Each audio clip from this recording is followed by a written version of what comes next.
Olá pessoal, tudo bem?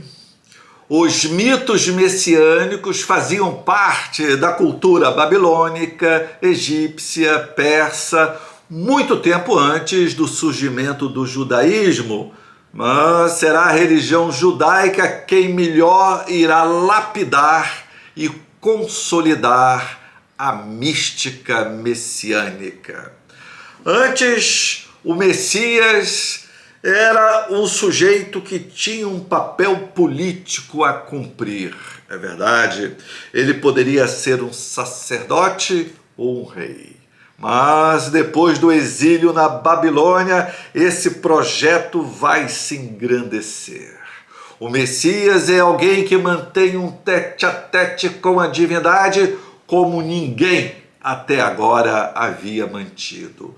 O Messias vai receber da mão de Deus uma missão a ser cumprida. E essa missão é a missão da transformação do mundo do aqui e agora. Veja bem, o Messias não vai prometer aos fiéis que eles serão felizes num outro mundo depois da morte. O Messias vai dizer o seguinte: eu vou restaurar um paraíso que um dia já existiu e preciso da sua ajuda. Você não pode ficar em casa só rezando, é preciso que você esteja aqui junto, nos ajudando, participando, muitas vezes até mesmo pegando em armas. O processo messiânico é um processo do coletivo, não é um processo da individualidade. O processo messiânico não nasce num sujeito isolado, num sujeito afastado de todos, num tremelique existencial do cara ali. Não nasce disso. O messianismo ele é público, ele é arrebatador, ele é intenso, ele precisa do povo à sua volta, ele precisa dessa multidão de deserdados, dessa multidão de infelizes, dessa multidão que ocupa os estratos mais inferiores da comunidade. É isso que o Messias vai prometer: justiça, igualdade, fraternidade, liberdade e muita comida. Os últimos serão os primeiros, os infelizes serão felizes, os famintos estarão mais do que saciados desse mundo novo que o Messias vai trazer. As razões pelas quais o messianismo judaico vai crescer no século I, essas razões são variadas. Nós já falamos aqui alguma coisa nos nossos vídeos passados, mas nós podemos ressaltar aqui algumas dessas razões. Os altos tributos cobrados pelo Império Romano, os impostos e taxas cobrados pelo rei da Judéia, os tributos e os dízimos cobrados pelo Templo de Jerusalém, tudo isso aí, essa quantidade de coisa para pagar, isso estava levando o povo a uma situação de miserabilidade. O povo não conseguia ter um dinheiro para comer, para morar. Então o povo estava sendo jogado na miséria, na servidão e na marginalidade.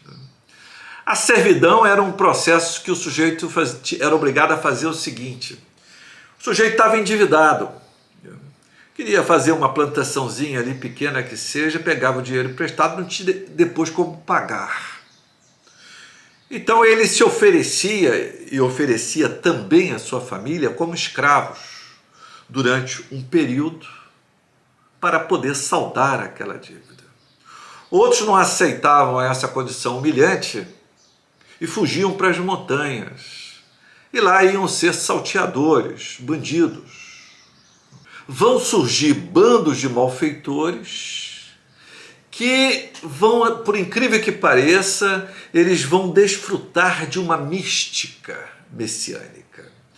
Muitos acreditavam que esses grupos de malfeitores poderiam ser o Messias que iriam instalar esse mundo de justiça, que seriam esses que iriam extinguir o caos e instaurar a ordem. Por que eles pensavam isso? Eles pensavam isso porque eles tinham em mente o rei Davi. O rei Davi, na sua origem, era um bandoleiro. Ele tinha ali um grupo de marginais que praticavam roubos, sequestros, assassinatos. E esse grupo vai crescendo militarmente, chegando a ponto depois de se tornar rei de Judá e depois também rei de Israel.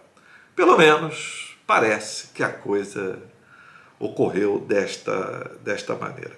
Então havia ali toda uma mística envolvendo esses grupos bandoleiros que gozavam, digamos, entre aspas, de um certo prestígio no meio da população, ou pelo menos no meio de uma parte da população.